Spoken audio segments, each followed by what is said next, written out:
Okay, we're in section 107 now. As always, contents, examples, and then exercise. My name is Ron Bannon. This is a draft version of my adaptation of Webster Wells' Advanced Course in Algebra, which date back to 1904. The PDF that you see here is being made available to the Prison Mathematics Project participants only. I realize other people may be watching this, particularly students and teachers that may want access to this document. It has not yet been published, but if you email me, I'll certainly update you about the publication date. My email address is Bannon, that's B as in boy, the @ symbol, NNON.US. All right, let's go forward. All right, more probability questions. I know it's tough. Read. All right, I kid you not. So I also brought probability that it's one of the more vexing areas of mathematics. Some people are very good at it. What I mean by that, they're good at just simply assessing a risk.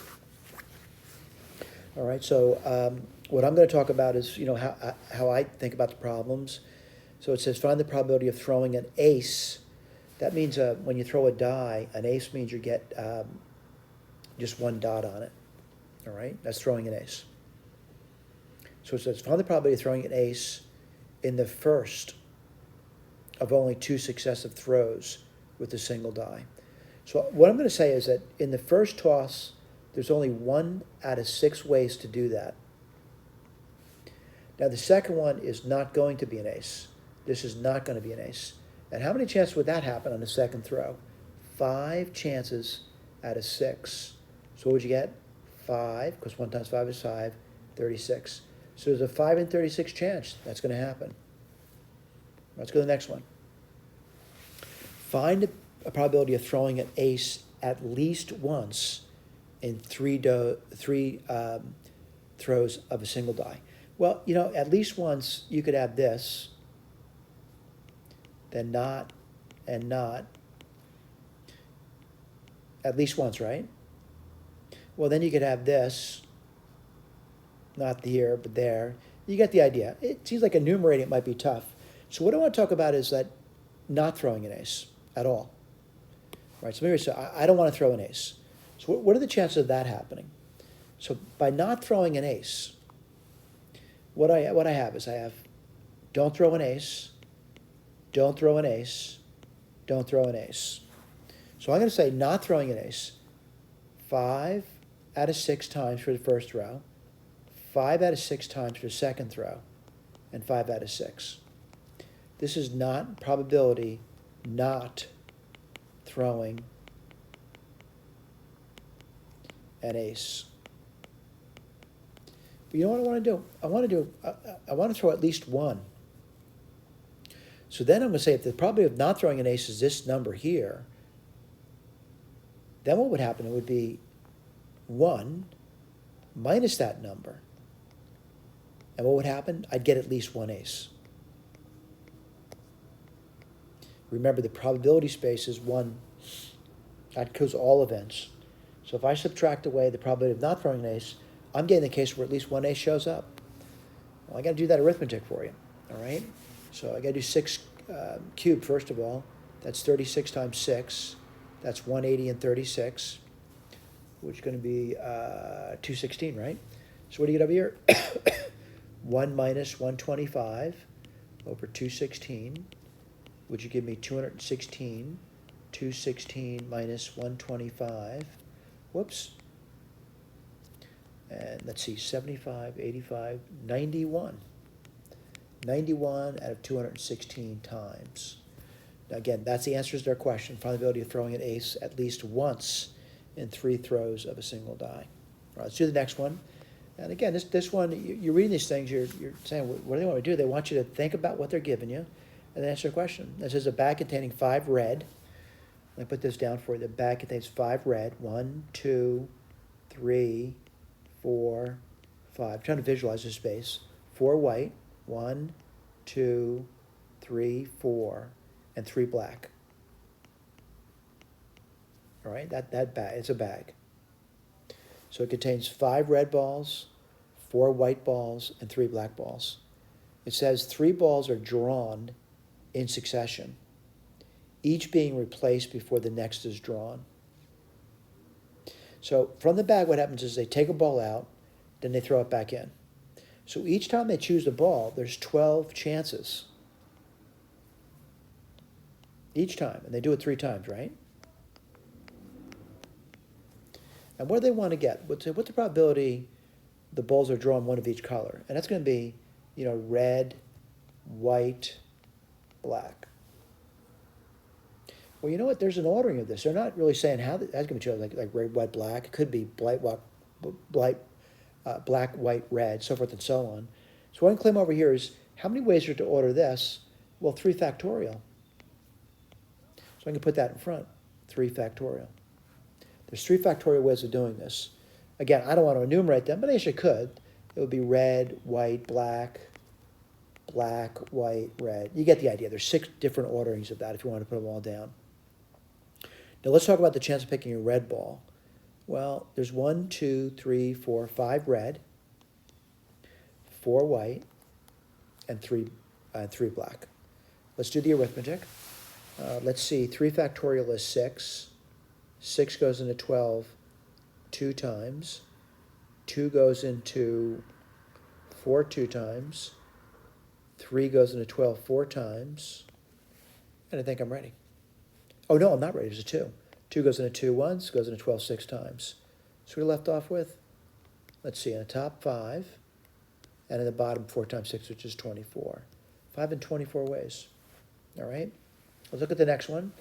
It says a bag contains 5 red, 4 white, 3 black.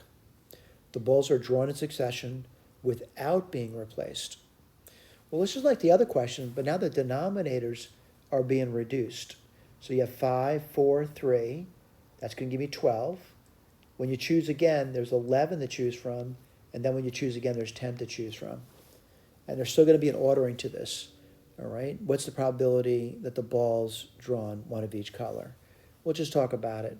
And again, there's still 6 permutations of this: red, white, black. I'm sorry, I mean 6 permutations. I meant 3 factorial, which is going to be 6. All right, there's 6 ways for this to happen. So what do you get over here? There's 6, or 3 factorial. I'll do that later. How many red? There's 5, 4, 3. Let's do the arithmetic. And let's write it down. So 3 factorial is 6.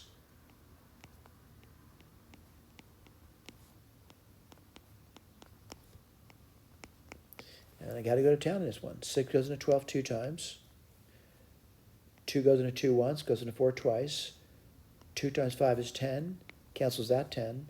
So you left off with what on top? 3, and on bottom 11. All right, an urn containing 5 white and 3 black balls. Oh, there's 2 urns now. So let's put this down, 2 urns. And the first urn's got 5 white and 3 black. They're all mixed up. I don't know what's, you can't see inside. Another one contains 4 white. No, you don't need pictures. And 7 black. It's even tough for me to put down.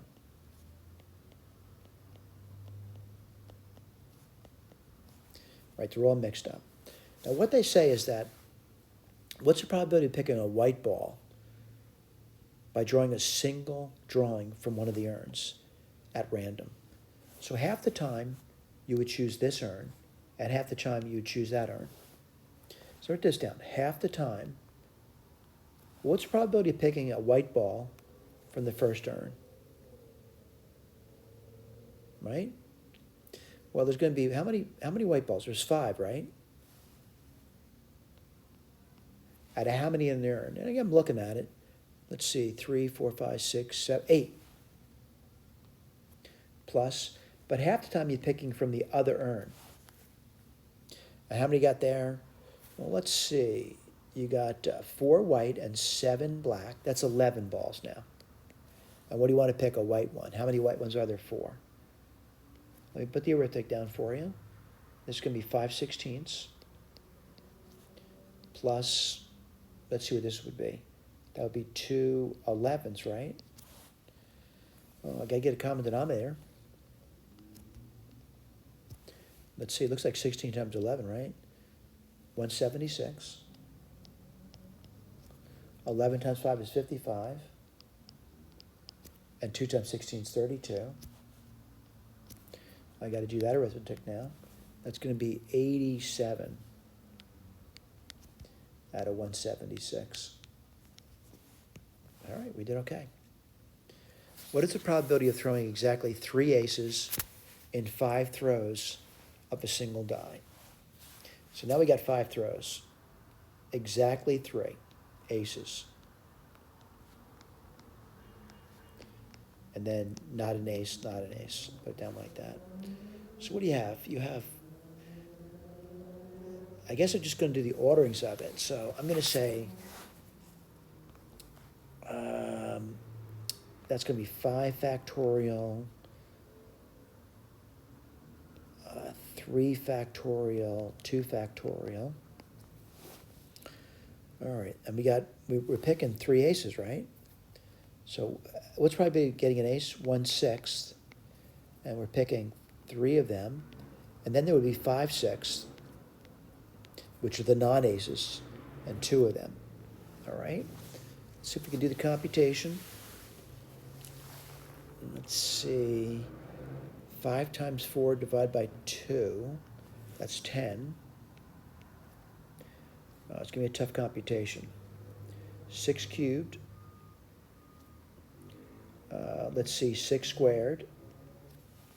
Right there, it looks tough to me. 5 squared. Oh boy, I got to do some arithmetic here. So I'm going to say 2 times 5 cubed on top. And on bottom, I'm going to get 6 times 6 to the 4th. It's still nasty, by the way, I realize that. I'm going to do a reduction. 2 goes into 2 once, goes into 6 3 times. The top looks easy to me, it's 125. The bottom looks much more difficult for me. So 6 to the 4 is 36 times 36. Let's do the arithmetic. That's 36. That's 18, 19, 20, 21. 3 times 6 is 18. 9, 10. 6, 9, 2, 1. So it's 1, 2, 9, 6 times 3. Boy, I got more work to do, don't I? I got to do 3 times that number, right? I'll write that down for you. 1, 2, 9, 6 times 3. 18. 27, 28. Let's see, 6, 7, 8. Well, it's a nasty looking number though. 3, 8, 8, 8. 125. Again, I'm doing my chicken scratch on the side. All right, what's the probability of throwing at least 3 aces, in a single throw of a single die? And I'm sorry, 5 throws of a single die.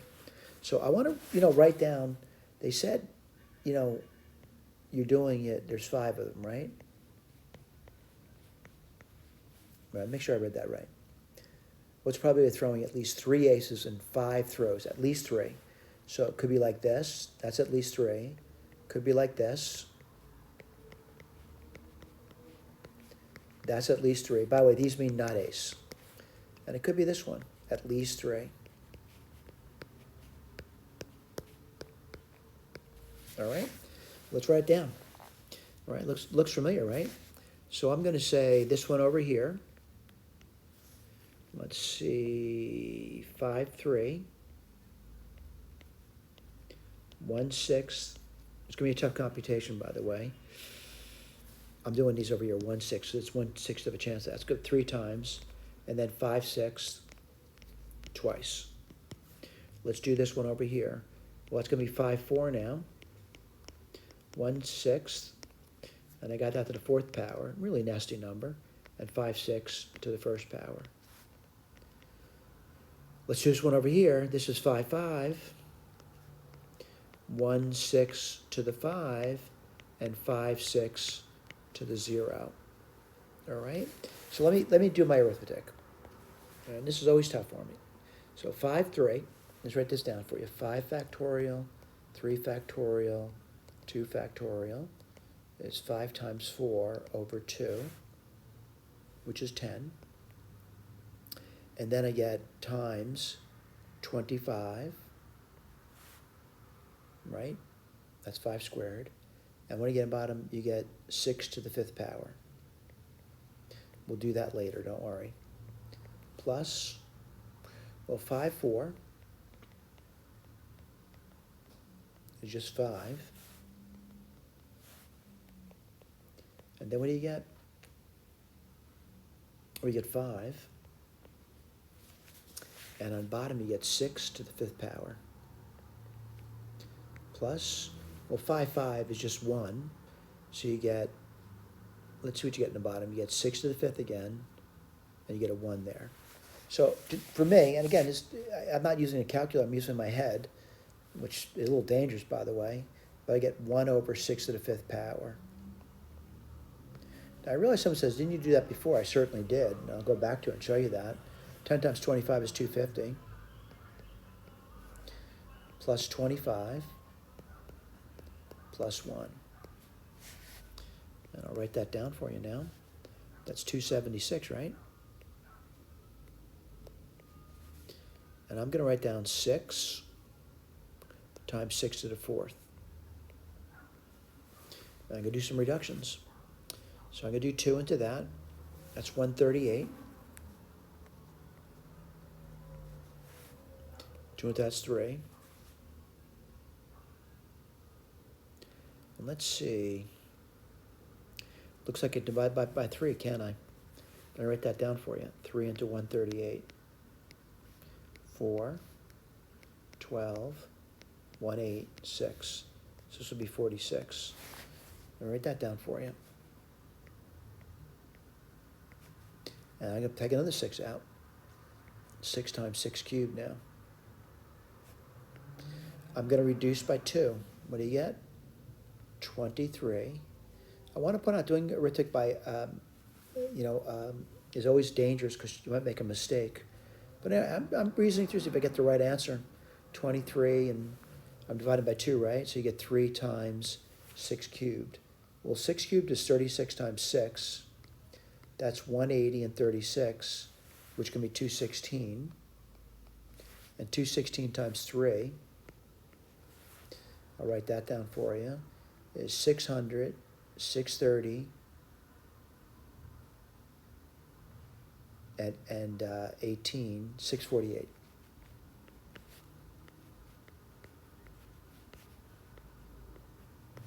Let's take a look. Yeah, we got it right over here. All right. Again, the way I do arithmetic may be upsetting to some people, but the bottom line is you do arithmetic the way you want to do it, including if you want to use a calculator. Nothing wrong with that. All right, nothing wrong with that. All right, I would say that you really want to become somewhat proficient with arithmetic. And as you probably can plainly see, I'm not the quickest person at arithmetic, and I do make mistakes a lot. All right, exercises, these are things for you to read through and try to make sense out of. I do put some work down for you. All right, some work.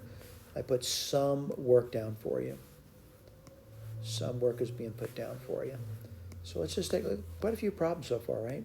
And some are more difficult than others. I couldn't disagree with that. I find difficulty in these problems too, by the way. And I got to think. I got to draw pictures. And I got to do computations. And you know what? Maybe I made a mistake here or there. If you think I made a mistake, let me know. All right, let me know. All right, let me know. The problem a lot of students have is they don't believe teachers can make mistakes. Boy, do teachers make mistakes. I think the worst type of teacher is a teacher who doesn't admit to his mistakes or her mistakes. Anyway, you get to this related SAGE code. What is SAGE? It's a computer algebra system. CAS for short. It's open source software, meaning it's free to get. You can either download or use a web-based application. I write some code down there for you. Not that you have to look at that, but if you are, it's not a bad idea. You'll see that more in the future when you study mathematics more. What are we looking for you to do? Basically doing the problems as well as why don't you do the problems by hand. I don't mind using a calculator though. My name is Bannon. If you reach out to me telling me there's an error in any of these problems, I don't care how small you think that error is. You're improving the document. You're improving it for other people, not just yourself or me, but other people reading this document. But please tell me what section you're in So you'd say, oh, I'm in section 107.3, and I'm doing problem number 10, and I believe you made a mistake, and here's why. I'll look at what you say. If you're correct, I will give you credit, right? If I'm not sure, I'd ask somebody else for their opinion, all right? It's important that everyone is listened to, right? People make mistakes, myself included. We need to remove as many mistakes as we possibly can. The advantage of this text that I'm writing, we can actually do that collectively. It'll benefit people collectively as well. Thank you.